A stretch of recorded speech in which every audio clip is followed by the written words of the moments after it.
আমি গেঁদা চারা অনেক তৈরি করেছি নিজেই। একটা গাছ লাগাই, তারপরে সেখান থেকে ডাল কেটে কেটে গেঁদা চারা তৈরি করে রাখি, দিয়ে তারপর টবে ভাগ ভাগ করে আমি গাছটা লাগাই। এখানে দেখুন ভার্মি কম্পোস্ট দেওয়া হলো। তারপরে ভার্মি কম্পোস্ট মানে পাতাগুলো ওই যে পচে যে সারটা হয় এগুলো যে ভেতরে দিলাম, এগুলো সব আস্তে আস্তে পচেই যাবে ধরুন। দিয়ে এই যে মাটি দিলাম, এই যে মাটিটাকে প্লেন করব, এরপর আস্তে আস্তে গাছগুলো বসাবো।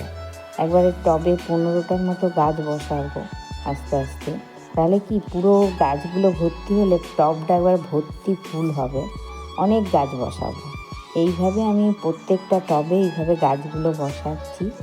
দেখুন, বসানো হয়ে গেলে তারপরে আমি আস্তে আস্তে এই করে গাছে খোল পচার জল, তারপরে কলার ছাল পচার জল, এগুলো 7 দিন ছাড়া ছাড়া দিতে থাকবো।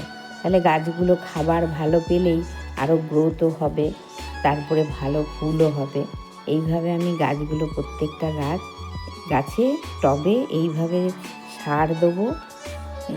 আমাকে বেশি সার দিতে হয় না, কারণ কি আমি তো অলরেডি মাটিটা সার দিয়ে সব রকম জিনিস দিয়ে তৈরি করেছি মাটি, সেই মাটিটাই এখানে দিয়েছি।